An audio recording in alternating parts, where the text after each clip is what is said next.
Assalamualaikum warahmatullahi wabarakatuh dan salam sejahtera untuk kita semua.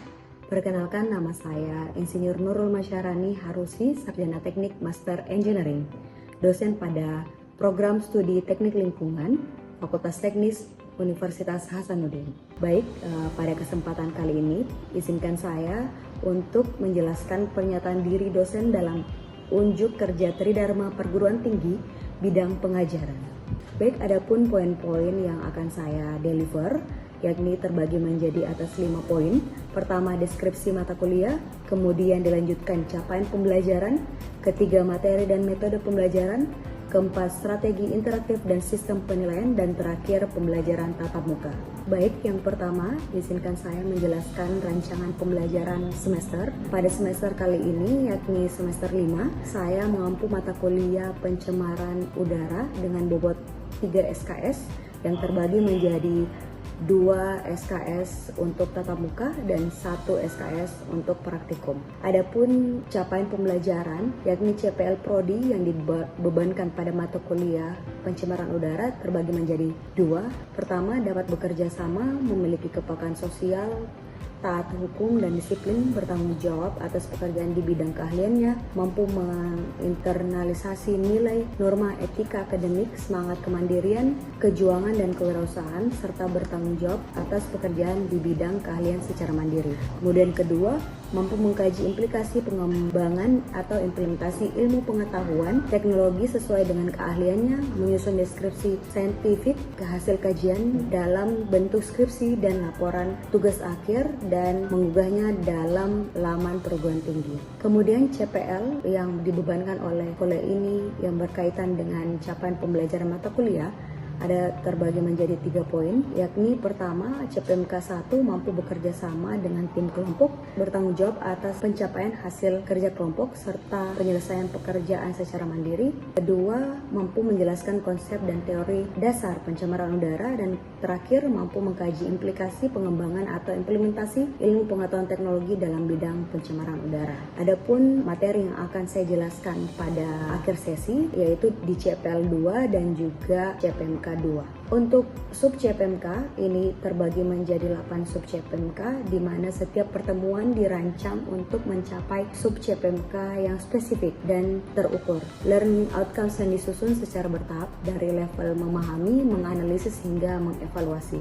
Adapun materi yang akan saya jelaskan termasuk sub CPMK 4, mampu menjelaskan dan membedakan baku mutu udara ambien dan baku mutu emisi serta menginterpretasikan ISPU dan IQ atau Indeks Standar Pencemaran Udara dan Indeks Kualitas Udara. Nah, ini poin selanjutnya, materi pembelajaran, yakni pokok pembahasan terbagi menjadi 6, mulai dari pengantar pencemaran udara, karakteristik sumber, jenis dan dampak pencemaran udara, peraturan, standar, baku mutu yang berkaitan dengan pencemaran udara, serta meteorologi dan dispersi, dan juga memahami sumber pencemaran udara serta bagaimana memahami metode pengukuran dan bagaimana menghitung konsentrasi udara. Adapun referensi utama yakni terbagi menjadi 5, esensi pencemaran udara, buku teks, kemudian Flagan and Steinfeld dari luar, Fundamental of Air Pollution Engineering, kemudian polusi air dan udara dari Sri Kandi, dan pastinya regulasi-regulasi yang berkaitan dengan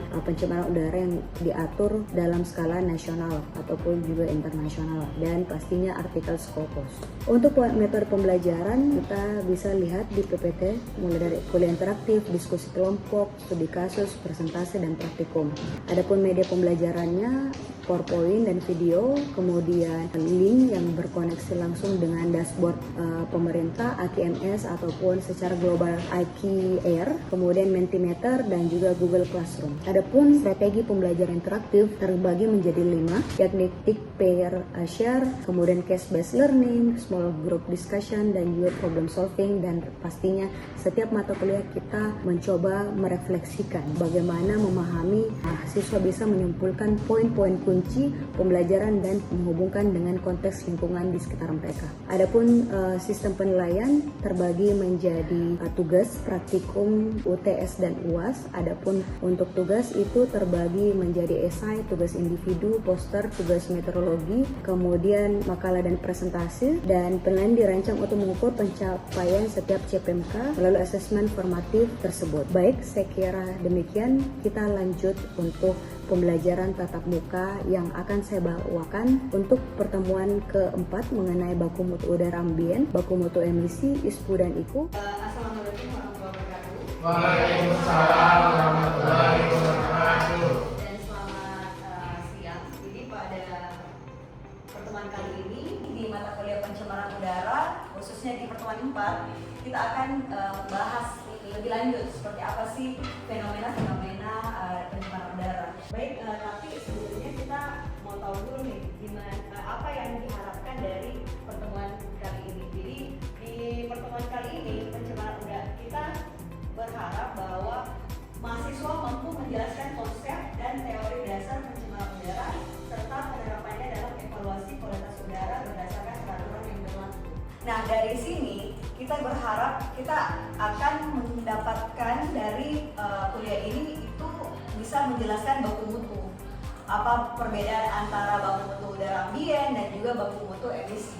Dan selanjutnya kita berharap dari pertemuan ini kalian semua bisa mengidentifikasi perbedaannya, kemudian karakteristiknya, dan juga bisa menginterpretasikan ISPU dan IKU. Nah, apa itu ISPU dan IKU? Nanti kita masuk di materi selanjutnya. Oke, jadi sebelum kita memulai, seperti biasanya saya akan mereview materi sebelumnya di pertemuan ketiga. Nah, pertanyaan pertama itu tolong siapa yang bisa menjawab apa perbedaan antara sumber bergerak dan sumber tidak bergerak dari pencemaran udara? Oke, boleh. Saya Salma ingin menjawab untuk mereview pertemuan sebelumnya.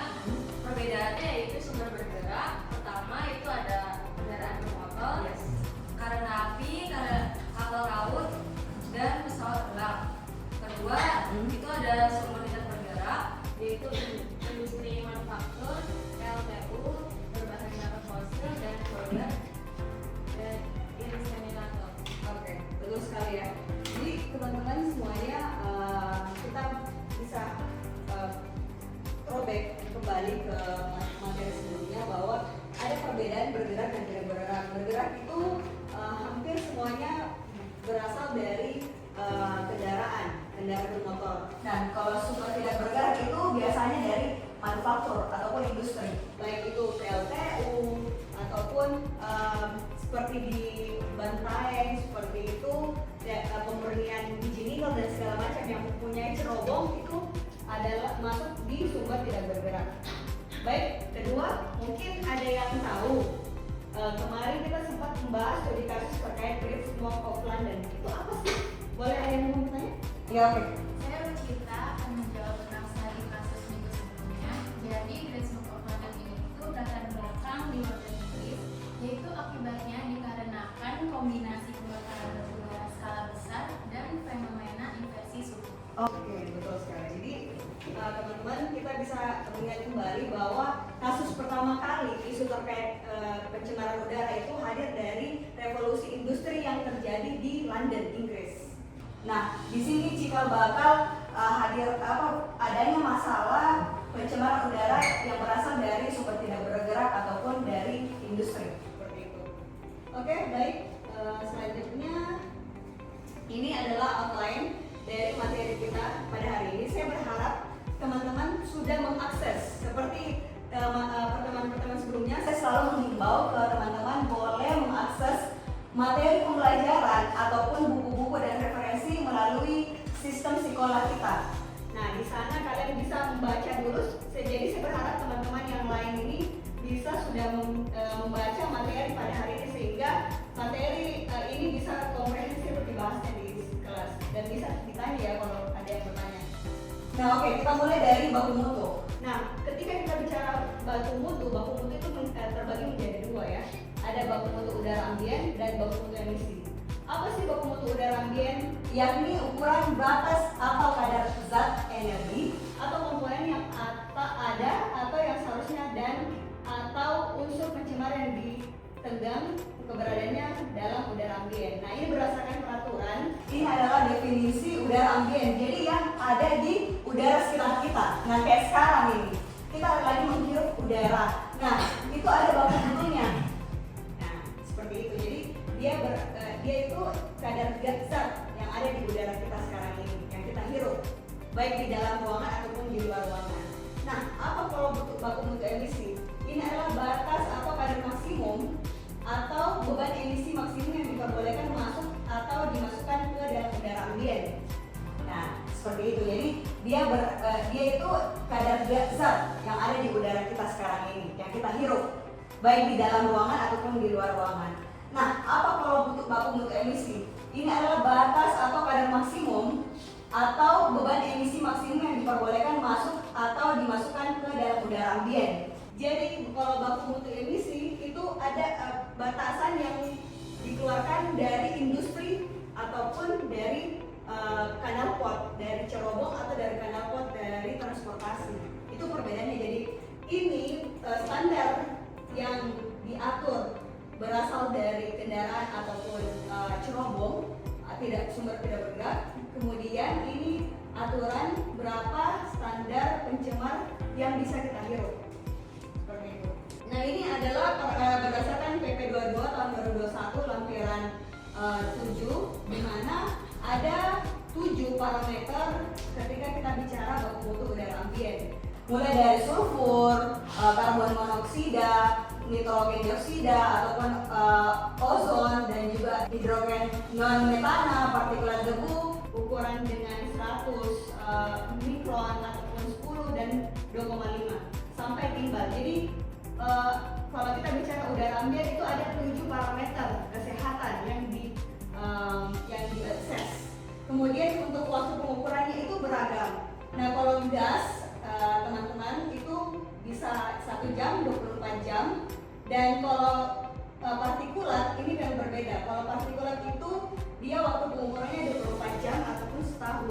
Jadi continuous. Kalau yang gas itu bisa 1 jam dan bisa 1 jam ataupun 24 jam.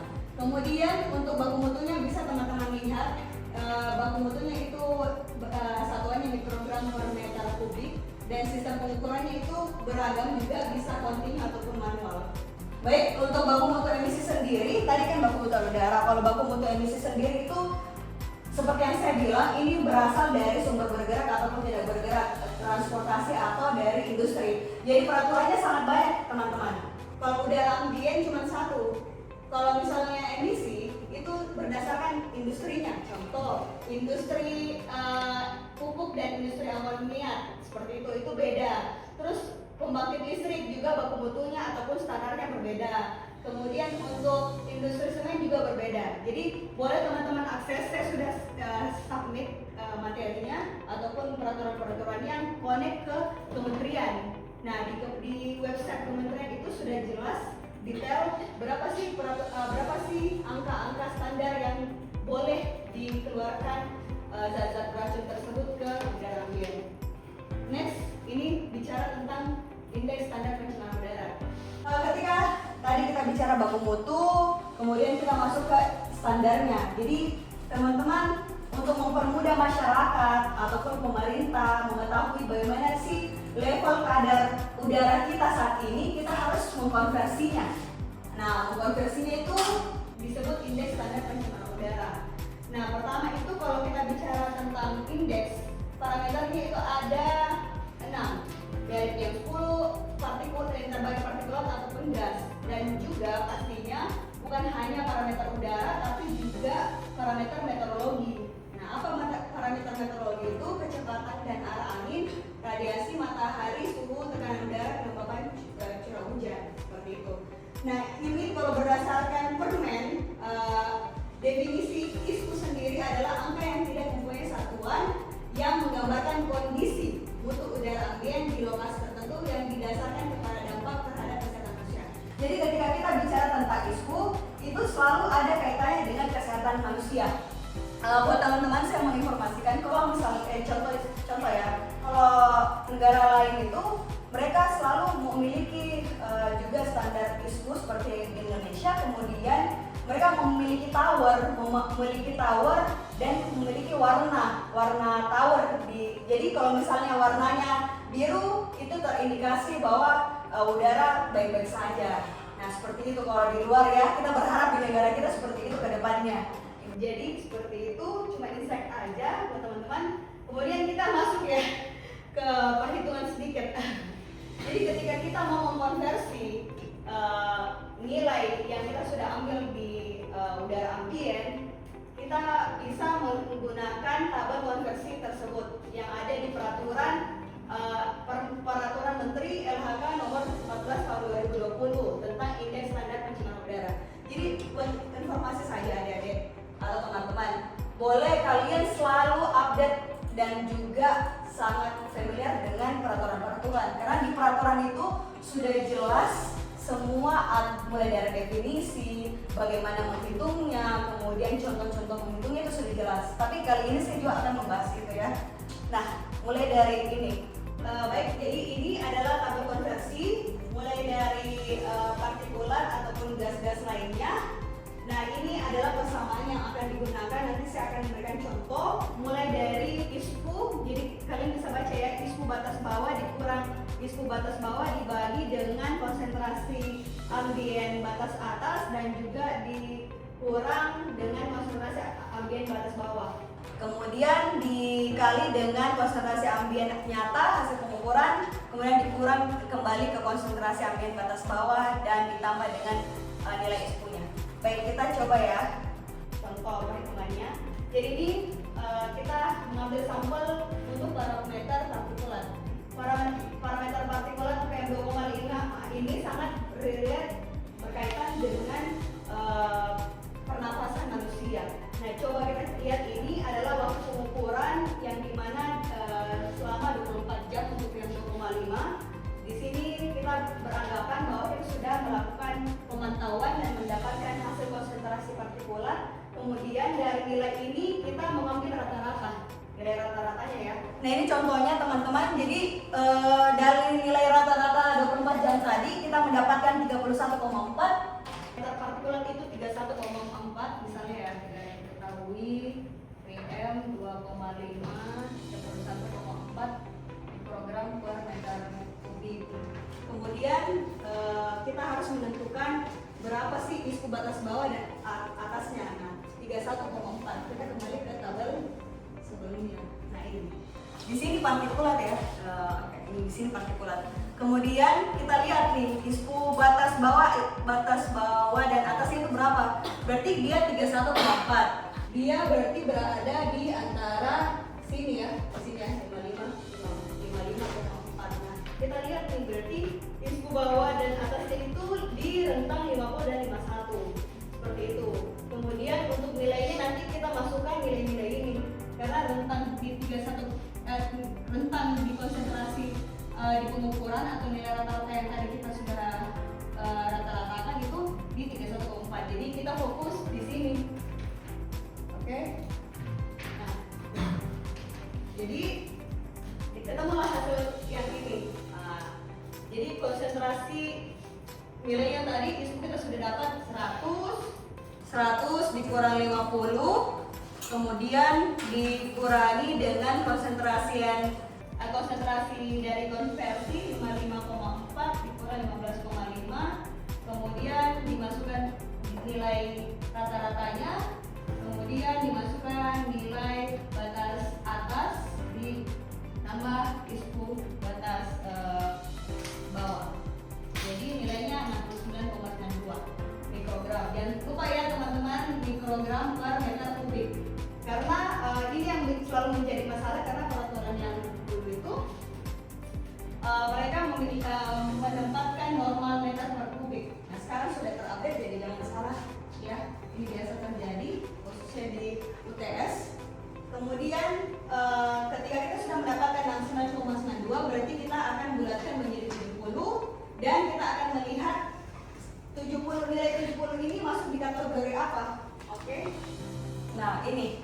Jadi kalau kita lihat dari kategori indeks pencemaran udara, tadi kan 70 ya teman-teman, 70 berarti 70 itu berarti masuk di kategori ini, di rentang 51 sampai 100. Berarti kalau kita bisa bilang tadi nilai yang kita hitung itu masuk di kategori sedang.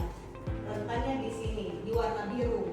Nah kalau di luar itu tadi, di luar negeri, mereka punya tower yang memperlihatkan bagaimana nilai mutu udara di daerah tersebut. Misalnya di Korea kemarin, Jepang, dan juga Belanda itu mereka memiliki tower tersebut, sehingga semua masyarakat bisa melihatnya.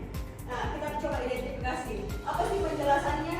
Berarti ketika kategori sedang, tingkat kualitas udara masih dapat diterima oleh kesehatan manusia, hewan, dan tumbuhan. Dan apa yang harus dilakukan itu untuk kelompok sensitif, kurangi aktivitas fisik yang terlalu lama atau berat. Setiap orang masih dapat beraktivitas di luar. Nah, bagaimana ketika kita melihat di Jakarta ataupun di kota-kota besar? Misalnya Jakarta, kalau kita lihat PM 2,5 itu sudah sampai di kuning, bahkan biasanya merah. Apa maksudnya? Nah, maksudnya itu berarti kalau tidak sehat, tingkat kualitas udara yang bersifat merugikan. Kalau sangat tidak sehat, tingkat kualitas udara yang dapat meningkatkan resiko kesehatan. Untuk kelompok sensitif, boleh melakukan aktivitas di luar tetapi mengambil rehat lebih sering dan melakukan aktivitas ringan. Kemudian untuk penderita asma harus mengikuti petunjuk kesehatan untuk asma dan menyimpan obat asma di setiap mereka melakukan aktivitas luar. Nah, kalau tidak sehat, nah ini kan yang terjadi di ibu kota kita ya, di Indonesia. Untuk kelompok sensitif, hindari semua aktivitas di luar. Jadi buat teman-teman yang mungkin memiliki keluarga, ini bisa menjadi informasi buat teman-teman. Kalian bisa mengakses real time, ya, real time bagaimana kondisi daerah di setiap provinsi yang ada di Indonesia. Itu ada di akun dashboard Kementerian Lingkungan Hidup.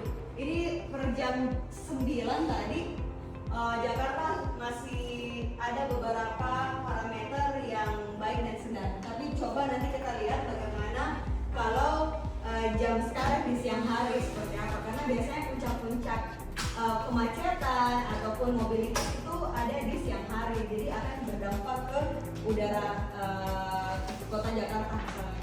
Ya. Nanti boleh ya, boleh kan di akun Sikola kita memiliki khusus fitur komentar. Jadi buat teman-teman mungkin nanti bisa juga mengakses Sikola dan menuliskan apa sih pertanyaannya. Nanti kita bisa saling komen di Sikola tersebut.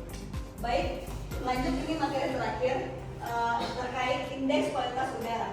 Ini alat ukur sederhana berupa angka untuk menginformasikan kualitas udara ambien suatu daerah. Dan ini diperoleh dari pengolahan data hasil pemantauan kualitas udara dan bangunan. Nah, nanti kita lihat apa perbedaan ISPU dan IKU. Tadi kan ISPU, nah sekarang IKU. Nah, untuk pengambilan sampelnya pun ini IKU diatur, teman-teman. Jadi berdasarkan peraturan, untuk pengambilan sampel itu harus di satu daerah mencakup 4 lokasi ini, yakni daerah padat transportasi. Jadi buat teman-teman harus melihat ketika misalnya kita mau ambil satu daerah, Kota Makassar gitu ya. Di Kota Makassar kita harus menempatkan satu alat pemantauan di daerah padat transportasi. Misalnya di Petarani ataupun Urip yang memang mobilitas transportasinya tinggi. Kemudian kedua di daerah kawasan industri. Nah, kalau di Makassar itu kita di Kima, kawasan industri, daerah industri kita tempatkan. Kemudian untuk ketiga, lokasi sampelnya itu permukiman padat penduduk. Nah, kemudian terakhir kawasan komersial seperti perkantoran, perdagangan yang tidak terpengaruhi langsung transportasi. Jadi ini adalah keharusan ketika kita menghitung indeks kualitas udara, lokasi sampelnya harus mencakup 4 lokasi ini. Dan ini adalah cara perhitungan IKU yang bisa juga kalian akses detail. Nah, mulai pertama kita menghitung rata-rata hasil pemantauannya di lokasi sampling. Kemudian dari lokasi sampling ini kita menghitung rata-ratanya untuk satu kota. Di sini ini kan satu lokasi, ini 4 lokasi yang tadi dihitung rata-ratanya. Kemudian kita menghitung nilai indeks NO2 dan SO2-nya menggunakan baku mutu referensi IU, dan terakhir adalah menghitung indeks kualitas udara model IU kemudian dikonversi ke IPU.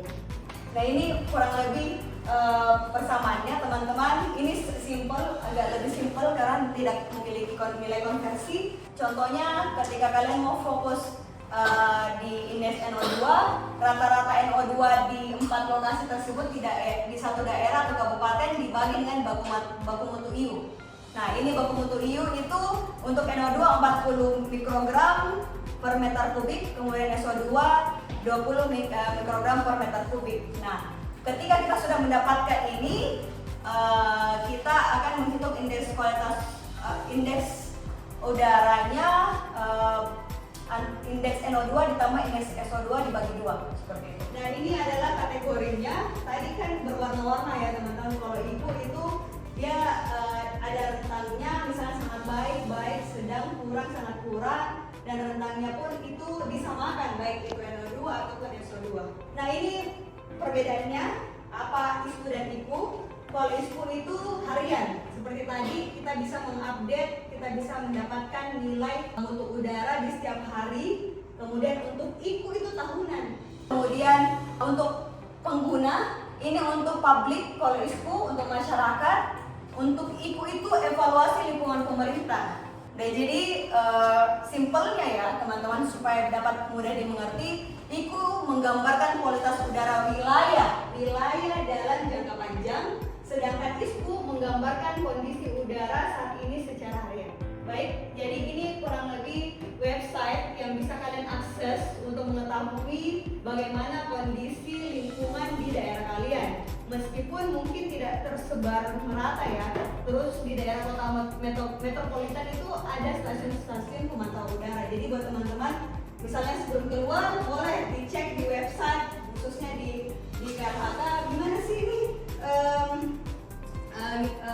mutu udara atau status udara di luar pada hari ini. Nah, boleh kalian mungkin siapkan masker dan segala macam. Oke, kemudian untuk secara global teman-teman ada juga ya.